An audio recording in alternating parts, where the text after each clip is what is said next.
ሁሌም ከቴክኖሎጂ ጋር የሚራመደው ብርሃን ባንክ ዛሬም አዲስ መላ ይዞ መጥቷል። በኢትዮጵያ ዘመናዊ የትምህርት ቤት ክፍያ ስርዓትን በማስጀመር የመጀመሪያው ባንክ ብርሃን ባንክ ነው። ከአንድ ሺህ በላይ የኢትዮጵያን ትምህርት ቤቶችን የክፍያ ስርዓት ያቀለለውና ያዘመነው ብርሃን ስኩል ፔይ አሁን ደግሞ በአዲስ አማራጭ ከቴሌ ብር ጋር በመቀናጀት የብዙዎችን ህይወት እያቀለለ ይገኛል። መላውን ይቀላቀሉ። ለልጆ የትምህርት ቤት ክፍያ መክፈል ቢያስፈልጎ የኮሌጅና የዩኒቨርሲቲ ክፍያ ቢኖርቦ ክፍያውን ከብርሃን ስኩል ፔይ ዲጂታል የክፍያ አማራጮች በተጨማሪ በቴሌብር መተግበሪያ መክፈል ይችላሉ። ብርሃን ስኩል ፔይ ከቴሌብር ጋር ተቀናጅቷል። ለብዙዎች ረፍት ሆኗል። እነሆ በረከት ከረፍቱና ከዘመናዊነቱ ጋር ይቀላቀሉ። ብርሃን ባንክ እንደ ስማችን ብርሃን ነው ስራችን። ተመልሰናል። አድማጮቻችን አራዳ ኤፍኤም ላይ ትገኛላችሁ። ፉትቦል ካፌ ነው ፕሮግራሙ። ሌላኛውን ጉዳይ እንመልከት። የአርጀንቲናና የሁለቱ ሊዮኔሎችን ጉዳይ እናንሳ።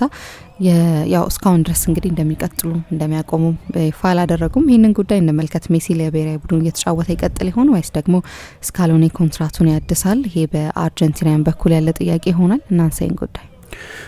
ልክ ነው። የአርጀንቲና ብሔራዊ ቡድን የ2026 የዓለም ዋንጫ ፍጻሜ ጨዋታ ከተደረገ በኋላ በኒው ጀርዚ ከስፔን ጋር ከተደረገው ጨዋታ በኋላ በንጥልጥል ነው ያለው ማለት ይቻላል። በእርግጥ ስፔንንም አሸንፈው ለሁለተኛ ተከታታይ ጊዜ የዓለም ሻምፒዮን ሆነው ቢሆንና በሊዮኔል ስካሎኒም በሊዮኔል ሜሲም በኩል መግለጫ ባይሰጥ ኖሮ ይቀጥላሉ አይቀጥሉም የሚለው ጉዳይ መነጋገሪያ መሆኑ አይቀርም ነበር። ግን ከድል በኋላ ያለ ወቅት ይሆን ስለነበር የበለጠ ድል የማክበሪያ ሴሌብራቶሪ ነገር ነበር የሚሆነው። ስለዚህ የሁለቱ ታሪካውያን ሊዮኔሎች የአርጀንቲና ብሔራዊ ቡድን ዕጣ ፈንታ ዋና ርዕስ ላይሆን ይችላል። ኦኬ ፓርቲያችንን ከጨረስን በኋላ እንነጋገርበታለን ሊባል ይችል ነበር።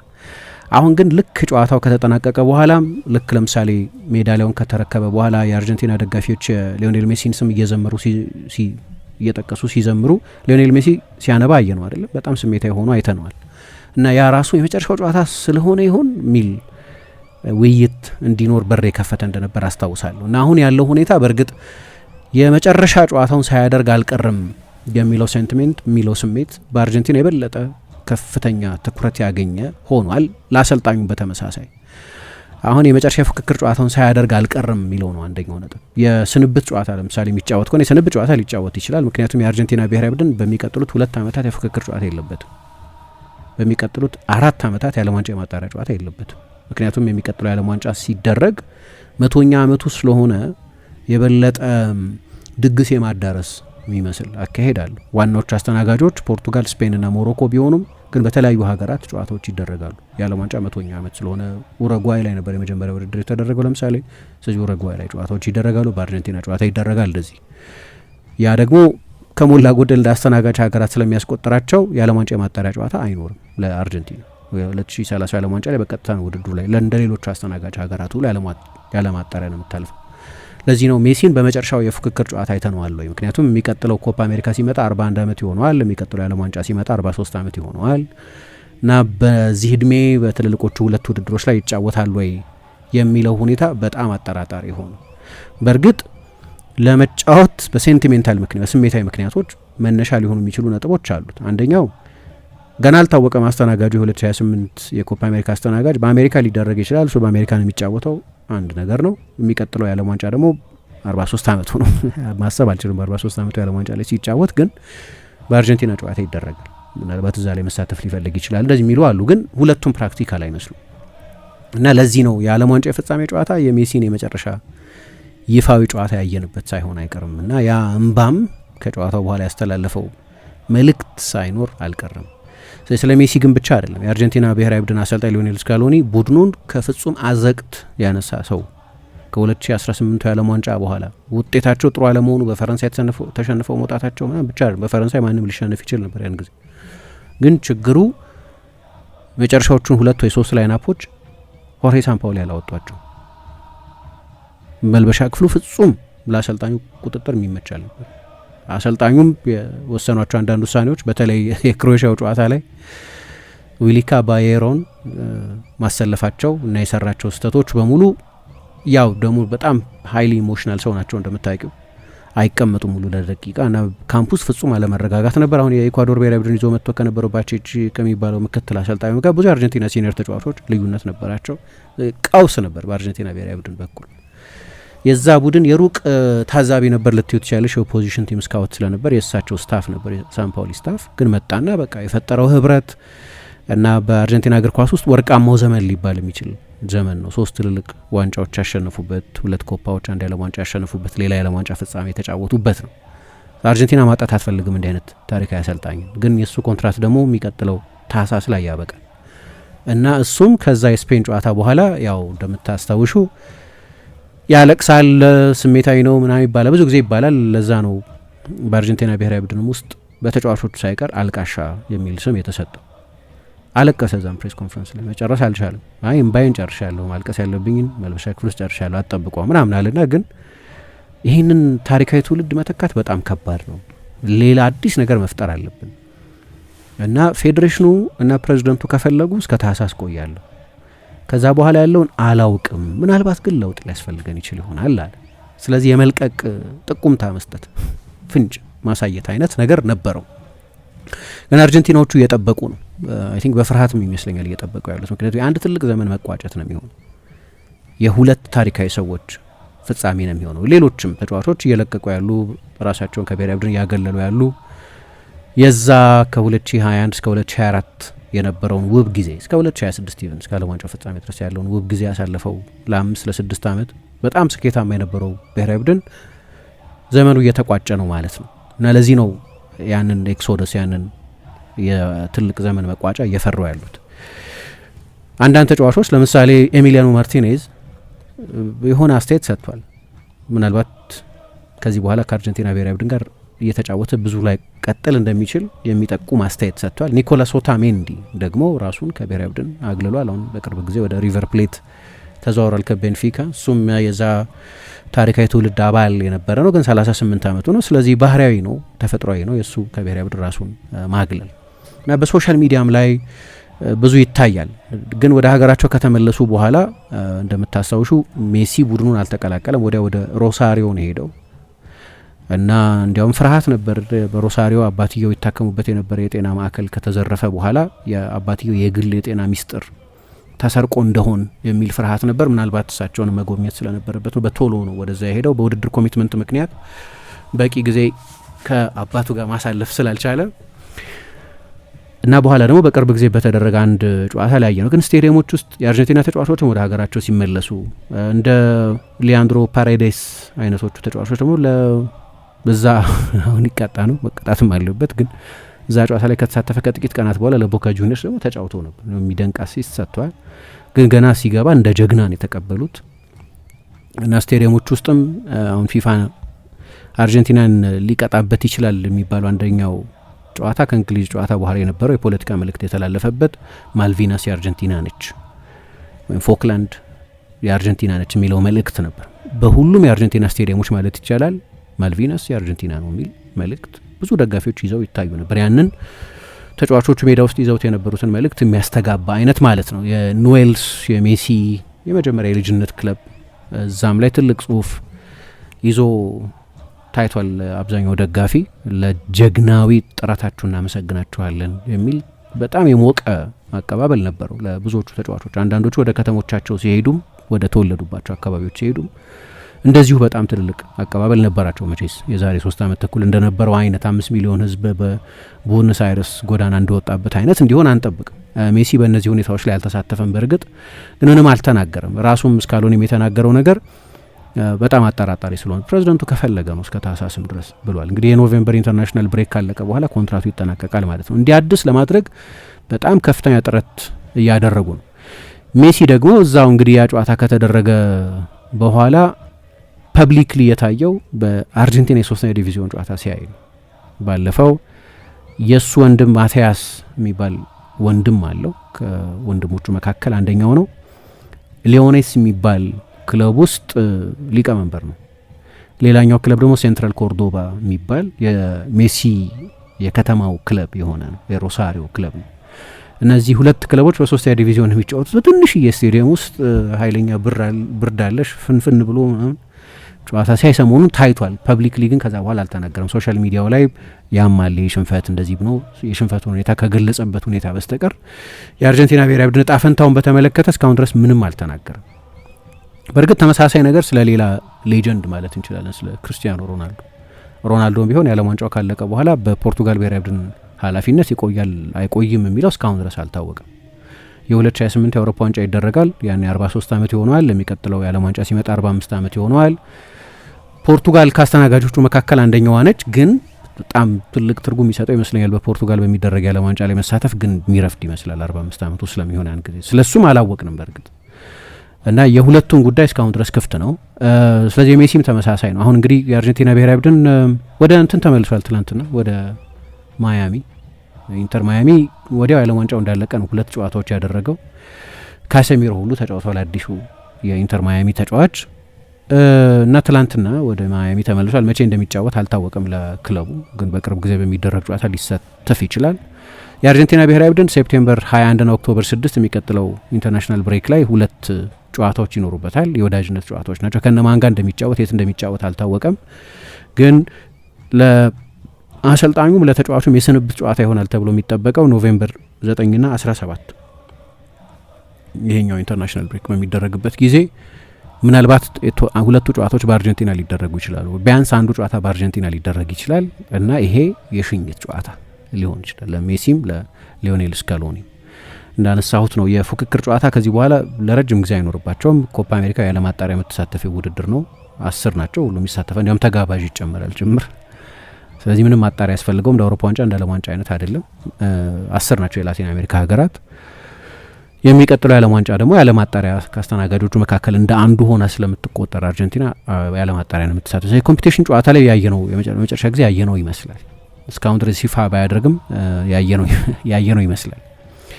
ለአርጀንቲና እግር ኳስ ይሄ በጣም ትልቅ ነገር ማለት ነው። የአርጀንቲና እግር ኳስ ከፊፋ አግኝቶት የነበረው አንድ ፌቨር ነበር። ያ ፌቨር ወይም ያ ውለታ ከኖቬምበር 2001 እስከ ኤፕሪል 2002 ባሉት ጊዜያት ለ4 ጨዋታዎች እና ለ6 ወራት ያለ 10 ቁጥር ተጫዋች እንዲጫወቱ ወይም ያለ 10 ቁጥር መለያ ለባሽ ተጫዋች እንዲጫወቱ መፍቀዱ ነበር። አና አርጀንቲናዎቹ ዲየጎ ማራዶና ራሱን ከአርጀንቲና ብሔራዊ ቡድን ካገለለ በኋላ ማንም ሌላ ተጫዋች 10 ቁጥር እንዲለብሱ አይፈልጉም ነበር። እንዳይለበስ ነበር ይፈልጉ የነበሩት። ልክ በክለቦች ይቻላል አይደለም። አንዳንድ ታሪካውያን ተጫዋቾች ለምሳሌ በኤሲ ሚላን 3 ቁጥር አይለበስም የፓውሎ ማልዲኒ መለያ ስለሆነ። በሆኑ ክለቦች ውስጥ በቃ ለሁል ጊዜም የሚከለከሉ በተለያዩ ምክንያቶች፣ ብዙ ጊዜ ግን ሌጀንዶች ስለሆኑ ለምሳሌ በማንቸስተር ሲቲ 23 ቁጥር አይለበስም የማርክ ቪቪያን ፎይ መለያ ስለነበር ህይወቱ ሲያልፍ ሜዳ ውስጥ በ2003 የኮንፌዴሬሽን ዋንጫ የማንቸስተር ሲቲ ተጫዋች ነበር። 23 ቁጥር አይለበስም። በበርሚንጋም የጁድ ቤሊንጋም መለያ አይለበስም። ለምሳሌ ያው ክለቡን ከእዳ ያወጣ ዝውውር ስለነበረም ግን በልጅነቱ ባሳየው ብቃትም ምናምን ምክንያት ያው ለየት ያለ ምክንያት ነው እሱ። ግን ምክንያቱ ምንም ይሁን በተለያዩ ምክንያቶች አይለበስም። በክለብ በብሔራዊ ቡድን ግን እንደዚህ ማድረግ አትችይም። ትችያለሽ፣ ግን 25 ተጫዋች ይዤ ነው የሚሄደው ካልሽ ነው እንደዛ መጥቶ። ምክንያቱም በፊፋ ለምሳሌ በዓለም ዋንጫ ላይ 27 ቁጥር ለብሶ መጫወት አይቻልም። 28 ቁጥር ለብሶ መጫወት አይቻልም። 26 አባል ነው ያለሽ፣ ከ1 እስከ 26 ያለ ቁጥር ነው የሚሰጣቸው። ግን ያኔ በቃ ማራዶና እንደ ሰውም እንደ ኳስ ተጫዋችም የሚተካ ሰው አይደለም የሚል እምነት ስለነበራቸው ዲየጎ ሲሞኔ ያስታውሳል። ያን ጊዜ የአርጀንቲና ብሔራዊ ቡድን ተጫዋች ነበር። በክለብ እግር ኳስም አብሮት ለጥቂት ጊዜ በሴቪያ ተጫውቷል ዲየጎ ሲሞኔ። ማራዶና ተጫውቷል ለጥቂት ጊዜ በሴቪያ እና የማይተካ ተጫዋች በመሆኑ ምክንያት የሱን ቁጥር እንዳይለበስ ማድረግ በቂ ምክንያት ያለው ነው የሚል አስተያየት ሰጥቶ ነበር።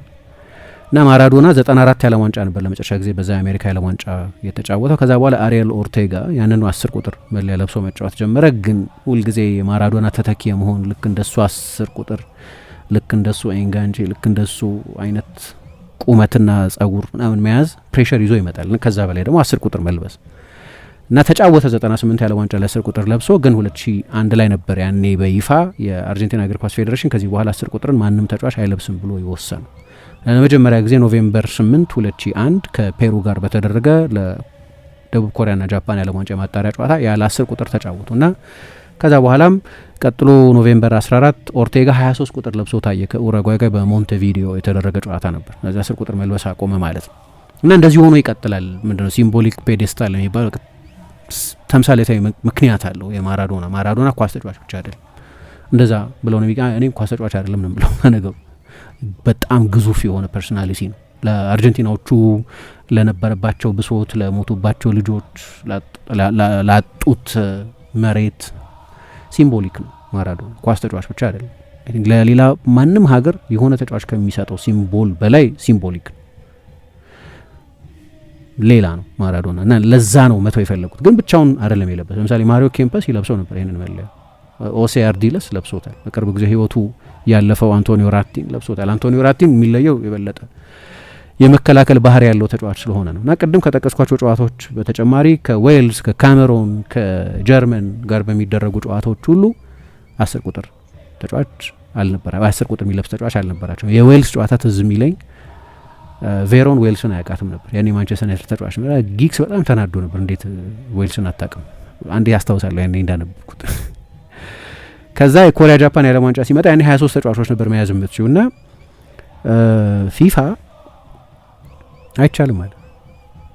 ምክንያቱም የአርጀንቲና ብሔራዊ ቡድን አቋም የነበረው ወይም የአርጀንቲና እግር ኳስ ፌዴሬሽን አቋም የነበረው ሮቤርቶ ቦና ነው። ያኔ የባርሴሎና በረኛ የነበረው ግብ ጠባቂ የነበረው ሊዮ ፍራንኮ ነበር መሰለኝ ግብ ጠባቂያቸው። ግን ሮቤርቶ ቦና ነው 24 ቁጥር እንዲለብስ ነበር የታሰበው።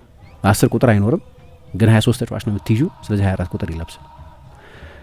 ከዛ ፊፋ አይቻልም አለ። ወደ ዓለም ዋንጫ ስትመጡማ አይቻልም። የወዳጅነት ጨዋታ ምናምን እንደፈቀዳችሁ ችግር የለውም 50 ምናምን ቁጥር ለብሶ መጫወት ይችላል አንድ ተጫዋች የወዳጅነት ጨዋታ። የዓለም ዋንጫ ግን ከ1 እስከ 23 ነው ተጫዋች የምትይዙት እና ከ1 እስከ 23 ቁጥሮች መያዝ አለባቸው። አይ 10 ቁጥርና ማንም አይልበሰው ካላችሁ 22 ተጫዋች ይዛችሁ ነው። እንደውም ሴፕ ብላተር አይዋደዱም እንደምታውቂው ከማራዶና ጋር። ማራዶና ፊፋ ሸፍጥ ሰርቶብኝ ነው ከ1994 የዓለም ዋንጫ ውጭ የሆንኩት ብሎ ያምናል በዛ የኤፌድሪን ምርመራ እና ምን አሉ እሱንም ለመሸንቆጥ ሊሆን ይችላል እና ለምን ቦናኖን 10 ቁጥር አትሰጡትም? ተጠባባቂ ግብ ጠባቂ ነው እንደ ሌላኛው በእጁ እንደሚጫወተው 10 ቁጥር ይሆንላቸዋል። ማራዶና በእጁ እንግሊዝ ላይ አግብቶ ስለነበርና የማኑንዳ ዶዲዮስ የሚባለው ወይ የእግዚአብሔር እጅ የሚባለው ሃንድ ኦፍ ጋድ የሚባለው ጎል በእጁ አስቆጥሮ ስለነበር ማለት ነው። ግን ምርጫ አልነበራቸው ማለት ተጫዋች አጉድለው ሊሄዱ አይችልም። ስለዚህ እንደገና አሪኤል ኦርቴጋ እንዲለብሰው ተደረገ። ያው ቅሬታ ነበራቸው። ግን ጥሩ ውሳኔ ነበር ይሄ። ጥሩ ውሳኔ የነበረው አርጀንቲናዎቹ ከፍቷቸዋል። ያን ጊዜ ማራዶናን ትሪቢዩት ማድረግ ይፈልጉ ነበር ቁጥሩን ባለመልበስ። ግን ሜሲን 10 ቁጥር ለብሶ ሲጫወት እንድናየው ግን በር ከፈተ። ይሄ ህግ በመከልከሉ ምክንያት እና በፊት ምንድነው የነበረው? ለምሳሌ የአርጀንቲና ብሔራዊ ቡድን ምን ያደርግ ነበር መሰለሽ?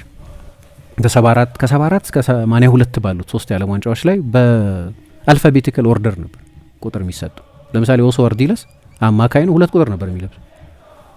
82 ላይ ደግሞ 1 ቁጥር ነበር ይጫወት ነበር። አርዲለስ ትልቅ የአውትፊልድ ተጫዋች ነው፣ ክሬቲቭ ተጫዋች ነው። ግን አሁን ለሆነ ተጫዋች ተከላካይ ለሆኑት 4 ቁጥር 5 ቁጥር 2 ቁጥር 3 ቁጥር ደምትሰጫው አልነበረም። ያን ጊዜ በኦርደር በአልፋቤቲካል ኦርደር ነበር ይሰጥ ነበር። ከዛ ማራዶና 82 የዓለም ዋንጫ ላይ ሲሳተፍ አሁን ያኔ በዚህ ባልተለመደ ሲስተማቸው ምክንያት 12 ቁጥር መለያ ነበር የሚሰጡት። ግን በኋላ ፓትሪሲዮ ኤርናንዴዝ የሚባለው የቡድን ጓደኛው 10 ቁጥር መልበስ ፈልጋለሁ ምናምን አለ እና ያን ይሰጥ። የአርጀንቲናና የሁለት ሊዮኔሎችን ጉዳይ እያነሳ እንገኛለን። አዎ የአርጀንቲናና የ10 ቁጥርን ታሪክ እያነሳው ነበረ። እንዴት እግር ኳስ ሜሲን 10 ቁጥር ለብሶ እንዲያይ እንደሆነ ሳነሳ፣ ምክንያቱም ፊፋ ተቀብሎት ቢሆን ኖሮ ከዛ በኋላ 10 ቁጥር አይለበስም ነበር ማለት ነው። እና ማራዶና 10 የዓለም ዋንጫዎችን 10 ቁጥር መለያ ለብሶ ተጫውቷል። ቅድም እንዳልኩት ፓትሪሲዮ ኤርናንዴዝ በፈቃደኝነት 10 ቁጥር መለያ ለቆነት ነው ለመጀመሪያ ጊዜ የለበሰው።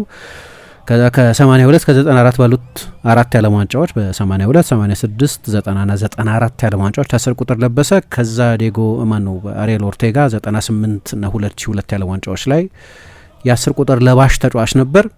ሜሲ 2005 ነው ለአርጀንቲና ብሔራዊ ቡድን ለመጀመሪያ ጊዜ የተጫወተው። ከዛ በኋላ ከ2006 ከ2026 ባሉት 6 የዓለም ዋንጫዎች ተጫውቷል። የመጀመሪያው ላይ ግን 19 ቁጥር ነበር የለበሰው። ዋን ሮማን ሪኬልሜ ነበር የአርጀንቲና ብሔራዊ ቡድን 10 ቁጥር ለባሽ የነበረው። ከዛ 2009 ላይ ሜሲ ቀጣዩ ወራሽ ሆነ እና ከዛ በኋላ አሳልፎ አልሰጠውም እና በቅርብ ጊዜ በተደረገው የዓለም ዋንጫ እኔ የባዮሎጂን ወሰን ያለፈ አይነት የዓለም ዋንጫ ነበር ያሳለፈው። ምክንያቱም ማንም ሰው ከዓለም ዋንጫው መጀመር በፊት ሁልጊዜ አስደናቂ ተጫዋች በመሆኑ ምክንያት ጥሩ መጫወቱ ሊያስገርም አይችልም፣ ግን በዚህ ደረጃ ጥሩ መጫወቱ ግን አስገራሚ ነበር። 8 ጎሎች አስቆጥሯል፣ 4 የመጨረሻ ኳሶች ያቀብሏል። ከብዙ ሰው ኤክስፔክቴሽን በላይ የሆነ የዓለም ዋንጫ ነበር ያሳለፈው። ስለዚህ ውብ ታሪክ ነው ይሄ። ምክንያቱም የዓለም ዋንጫም ካለፉት 12 የዓለም ዋንጫዎች በ10ሩ ማራዶናና ሜሲን ለማየት ችሏል እና ውብ ዘመን ነው በጠቅላላውም። ግን አንድ ተጨማሪ ዓለም ዋንጫ ግን የምናያቸው አይመስለኝም። ከ1982 ከ2026 ባለው ጊዜ ባለፉት አመታት እንግዲህ የዓለም ምርጥ 3 ተጫዋቾችን ጥቀሽ ብትባይ 2 መካተታቸው አይቀርም። ማራዶናና ሜሲ እና 12 የዓለም ዋንጫዎች ላይ 10ሩ ላይ ነበሩ ማለት ነው እና በብዙዎቹ አጋጣሚዎች ደግሞ 10 ቁጥር ከአንዱ በስተቀር 10 ቁጥር ለብሰው ነው ያየናቸው እና እንዲህ አይነቱን በጣም ትልቅ ፊገር ማጣት ምንድነው አንድ ሰው ኦርፋኔጅ ነው ብሏት የሆነ የሚፈጥረው ወናነት አለ። በጣም ከባድ ስሜት ነው የሚሆነው። ምክንያቱም የሁለቱም ተጫዋቾች ፍጻሜ ተደርጎ ነው የሚቆጠረው። አሁን የማራዶናም የሜሲ ፍጻሜ ተደርጎ ነው የሚቆጠረው። ምክንያቱም ሜሲ ብዙ ጊዜ ማራዶና ኤክስቴንሽን ተደርጎ ይታይ ስለነበር፣ ግን በይፋ እስካሁን ድረስ የተነገረ ነገር የለም። እያሰላሰለ ይመስላል የመጨረሻ ውሳኔውን ከመወሰኑ በፊት ዛሬ 10 ዓመት እንደወሰነው አይነት በስሜት መወሰን የፈለገ አይመስልም። ጊዜ መውሰድ የፈለገ ይመስላል። ግን በቃኝ የሚል ከሆነ በቃኝ ማለቱ ባህሪያዊ ቢሆንም የሚጠበቅ ቢሆንም ግን ትልቅ ወናነት የሚፈጥር ይመስለኛል። ግን ብቻውን አይደለም። የ2030 የዓለም ዋንጫ ሲመጣ ለምሳሌ ኦታሜንዲ ያው እንዳልኩት አይጫወትም። ኤሚ ማርቲኔዝም የሚጫወት አይመስለኝም። 33 ዓመቱ ነው። አሁን ታሌፊኮ አይጫወትም። 33 ዓመቱ ነው። ሮድሪጎ ደ ፖል 32 ዓመቱ ነው። ሊያንድሮ ፓሬዴስ 32 ዓመቱ ነው። ግን ፓሬዴስ ራሱ አይ ቲንክ የመጨረሻ ጨዋታውን አድርጓል ብሏል በቀደም። ማለት የመጨረሻ ጨዋታውን በፉክክር ጨዋታ ሳያደርግ አልቀኔ መናገር አልችልም እሱን ወክዬ፣ ግን ይመስላል እንደዛ የሚል አስተያየት ሰጥቷል። ተስፋ የሚጣልባቸው ተጫዋቾች አሉ። ማስተንቱዋኖ፣ ክላውዲዮ ኤቺቬሪ፣ ጃንሉካ ፕሬስቲያኒ ከቪኒሽስ ጋር እንደዚህ አይነት ትርምስ ውስጥ የነበረው ልጅ ተስፋ ያለው ተጫዋች ነው። ማሄር ካሪዞ፣ ኒኮ ፓዝ፣ ቫለንቲን ባርኮ አይነት ተጫዋቾች አሉ። ግን ቢሆንም ሜሲን መተካት ማራዶናን መተካት ከባድ እንደነበረው ሁሉ ከባድ ነው። አሁን ደግሞ ጣሪያውን ከፍ አድርጎታል። ብዙ የዓለም ዋንጫዎች የተጫወተ ተጫዋች በመሆን ከሮናልዶና ከኦቾዋ ጋር ሪከርድ ይዟል። 34 ጨዋታዎች በማድረግ ደግሞ ባለ ሪከርድ ነው። ብዙ የዓለም ዋንጫ ጨዋታዎች በመጫወት በአሲስት ባለ ሪከርድ ነው። በጎል ምባፔ እስኪያሻሽለው ድረስ በደረጃው ጨዋታ ባለ ሪከርድ ነበር 21 ጎሎች በማስቆጠር ግን በጎል በአሲስት ድምር የዓለም ዋንጫ የምንጊዜም ትልቁ ተጫዋች ነው። ስለዚህ ለአርጀንቲና ብሔራዊ ቡድንም ለእግር ኳስም ለዓለም ዋንጫውም ትልቅ እጦት ይሆናል። ግን አላወቅንም። ለዛ ነው አርጀንቲናዎች በእንደዚህ አይነት ስሜት ውስጥ ያሉት። ሁሌም ከቴክኖሎጂ ጋር የሚራመደው ብርሃን ባንክ ዛሬም አዲስ መላ ይዞ መጥቷል። በኢትዮጵያ ዘመናዊ የትምህርት ቤት ክፍያ ስርዓትን በማስጀመር የመጀመሪያው ባንክ ብርሃን ባንክ ነው። ከ1000 በላይ የኢትዮጵያውያን ትምህርት ቤቶችን የክፍያ ስርዓት ያቀለለውና ያዘመነው ብርሃን ስኩል ፔይ አሁን ደግሞ በአዲስ አማራጭ ከቴሌ ብር ጋር በመቀናጀት የብዙዎችን ሕይወት እያቀለለ ይገኛል። መላውን ይቀላቀሉ።